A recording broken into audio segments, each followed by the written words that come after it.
This is the Porsche Boxster 987 Gen 2 S, which I bought in 2015, more or less as I left Duxford, and now it's 2018. And I'm at Cambridge Enterprise, and it's been an interesting 3 years. Unemployment, deaths, injury, and some great car fettling. But the time has come, rightly or wrongly, to let this go and look towards the 911, its big brother, as the next car in the project series, because it turns out that doing them up and making them nice is as fun as driving them. Will I regret getting rid of the convertible and going to a coupe? I really hope not, but there's a little plan B for that, which is maybe get a Mazda MX-5 for the top-down motoring, which is a delight and won't ever not be a delight. But in terms of fast cars, the 911 does actually provide everything this offers, plus more, plus some space in the back, hopefully for dogs or for luggage for grand touring. So we'll see how that goes. But this has been a spectacular car. It's such an easy, confident car to drive quickly. It's so benign. It's got so much balance and grip. Heels and toes like a fucking dream, frankly. It's got the best engine sound. It's super brisk, and it's a really nice car. And in fact, as a logical conclusion from the case from the Lotus, it's pretty much all the good bits of all those in one. It's the performance, the handling, it's the well, it brings a whole level of sophistication and as well. And Luce loves it. It is a delight to own as well as to drive. And the Porsche experience has been one I've really enjoyed, which is one of the reasons why I'm taking the step up to the 911, all being well. But the 911 is very similar to this, so we shouldn't be saying goodbye to all of this, just a little bit of it, and the fact I can put my hand through the roof. But we'll see. We may come back. But for now, that's the end of ownership piece. Off to PM Technic tomorrow to see if they can secure a sale for me, and then plan A is to wait for the right 911 to come along and be ready to go with that. Never a good time to buy expensive Porsches or sports cars, but then 2016, Dad's death, my accident at the beginning of this year, Rick Dickinson's death. Just get on with it. Just get on with it. And I can't get on with it with this in ownership. I'd love to keep this and have 911. Who wouldn't? My goodness me, how extravagant would that be? It's not practical. I can't afford it, and it'd be hard to justify. So this is going. It's been awesome. I love it to bits. I really hope I don't regret selling it, but I'm going to have a go at the next thing, and do some big tours, some big GT sports car touring, because that's what we want to do, Luce and I, and some lane pottering, hopefully in an MX-5 on evenings like now. 27th of June, wonderful, soft, light, dry roads, brilliant, absolutely brilliant. So that's all to come. But so this is just to be a piece on record about how wonderful the 3 years of Boxster ownership has been, and if this is as good as it gets, it's been pretty good. So thank you, Porsche. Thank you, my lovely Boxster, which doesn't really have a name, just is the Porsche. Yeah, nice bit of kit. Nice bit of kit. On we go. Next one up, Carrera 2S. So the first video camera piece to video camera thing, and I'm at Waterloo Station, and hopefully shortly to get on a train to Guildford. Pick up the new for me, heck, it's 8 years old, Porsche 911.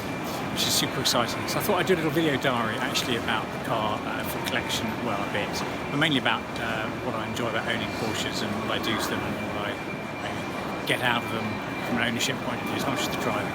So today's a lovely sunny day, which will make getting the car home easier. Well, excuse me, Stephen and Matthew, but they both had to change their plans, so it's just me in the car, but hey, that's cool, I can cope with that. And a nice little drive home in the sun, tinker with some settings, play some music. So it's all good. It's been a fun journey getting here the last 3 weeks, having found the car on the Porsche website and then driven it in the rain, decided it was good, had the inspection and all the paperwork to sort it out. So really excited about that. And yeah, a little bit more from me later on.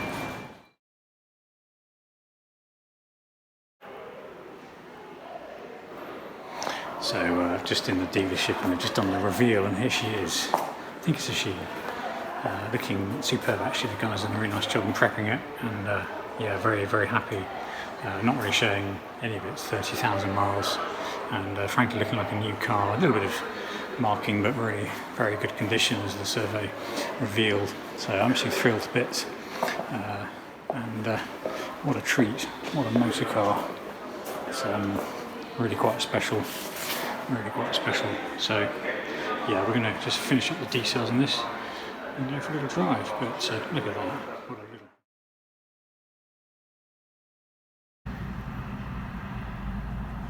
So here we go. Wow, I've just driven out straight out of the dealership. Really good handover, and I like to just get a few things sorted before I set off. So I've just pulled over literally 100 yards from the dealership just to get a few things set up. I've got my iPod plugged in, check the mirrors, get the seat the right height, and so on and so forth. Everything else is pretty familiar to me from the Boxster, which is great because I can pretty much jump in and drive it, knowing what I'm getting in terms of the controls and stuff. Obviously, it's a very different car in terms of power and configuration, in terms of the rear engine bias and so on, but the basics will get me home without any trouble at all, and we can go from there. So cracking day, really pleased with the weather, very excited by that. It was wet and cold yesterday. I think the gritters had even been out in Saffron Walden, so quite pleased that isn't the case here. So I've got a clear run home now. I'm going to just get myself sorted. I'm going to just enjoy the inevitable traffic on the M25, and then take the route back via Royston and the B roads just to ease the car in. Probably should check the tyre pressures, but it's been sat inside, now it's outside, so I'm just going to go with those and not hoon the car too much, but just ease into it. But oh boy, does it sound good on the startup, so we'll get a little bit of that later on the video.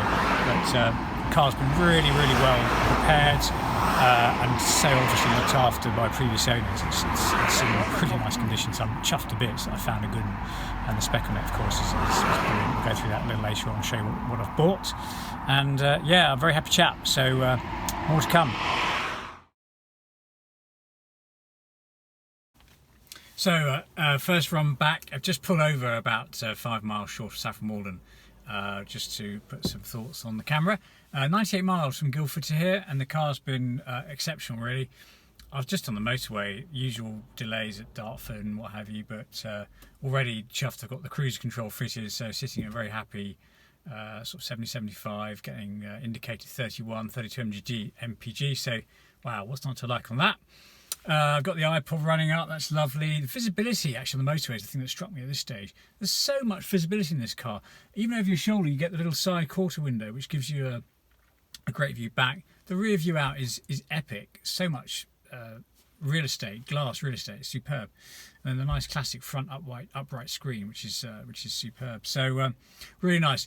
Driving characteristics, it's a little nosy, isn't it? I mean, hello 911, little nosy. And I'm comparing that to the Boxster, which had a lovely 50-50 weight distribution and really sat very square. And you can really feel here that the nose is a little lighter. So it'll be interesting to see how that plays out when we get some real driving going. But really lovely run back, dry roads, comfy seats, the nice sports seats holding me really well, so really chuffed now. So plenty of fettling to come, and look forward to showing you some of that, and a little show around the car later to see what the options are that the first owner spec'd, and I may say they did a very good job. So there we go, almost home, first run, looking good. So just losing the light, but I wanted to do a quick tour this evening of the car, just in the Harry's Garage style, just to end the collection day, which has been today, and it's been awesome. And it's still twilight, there's no clouds, it's perfect light. So let's have a quick look round and inside. So here it is. So it's a 997 Gen 2, first registered November 2010, so just coming to his 8th birthday. You wouldn't know, you really wouldn't know, would you? So the Gen 2 Carrera S. So the characteristics of the Carrera S. Obviously you've got the nice badge on the back, we've got the four quad pipes down there, probably can't see that, the light really is going. You've got the 19-inch wheels standard with the red calipers, there they are, quite tasty those wheels. But aesthetically the exterior is pretty straightforward, and I love it for that. You do get the Xenon high intensity discharged lights, but in black again, very discreet. Very discreet with the light there, looking rather tasty. So options on this car, let's have a little look inside. There we go. So we've got the, in no particular order, the stainless steel scratch plates, which I kind of didn't think I liked, but actually I think they're probably quite practical. So there with those. We've got the sport seats, which are really supportive actually. They just hug you quite nicely. Inside, got the extended leather. So there's leather. Oh, you can't see a thing. There's leather in the back, and in the front here we've got just look at the little options down here. So we've got the sport mode, PASM, which is standard on the S. We've got the sports exhaust, and then there's the clock on the top. We've got the Bose, you can see that, Bose Hi-Fi, which is rather nice. Then there's actually the headlights. The headlights are the swivelly headlights, so they turn, track the corner as you turn. There we go, there's a mileage from today. That's 104 coming up on the clock there. A few other things it's got, just little cosmetic bits, which I can show you in better light. But yeah, really nice place to be inside the car. Very familiar from owning the Boxster, but just a little bit more special for being a 911, and yeah, really well nice. And look at that mileage, 29. It's a car that's having its 8th birthday in 2 weeks' time. It's not even done 30,000 miles. It's nuts. So I found a good year. Anyway, more to come on this, plenty more. I hope you've enjoyed today as much as I have. It's been a good and life of the 997 yet to continue. So just a little bit of bonus videoing here, because one of the things that the 911 has, which the Boxster didn't have, is the HUDs, the high intensity, or the HID, high intensity discharge, or xenon headlights. And I wanted to just go and have a look at those before I put the car away in the garage for tonight, the end of the first day. Just had a little problem with starting the car actually. I'm not sure whether that's because I don't have the VTS fob with me. We're about to find out. So that's position 2. Let's see if we can get some noise on this. No. So I have a problem now. I can't start the car. I don't know why. There's no indication that there's any problem with the battery. There's no clicking. We've definitely got an unhappy 911, which is a shame. So that's a disappointing way to end the day. No indication that there's a problem on the dash, but yeah, clutch in, which you need to do to start these. It's not a foot on the brake job, is it? And there's absolutely nothing there. So it could be the battery, but it's just done a run back, and I don't know, tedious. I can't move this car now, so it's just as well as parked in the right place, really. But there we go, end of the day. The lights and all that will have to wait for next time. Bye for now.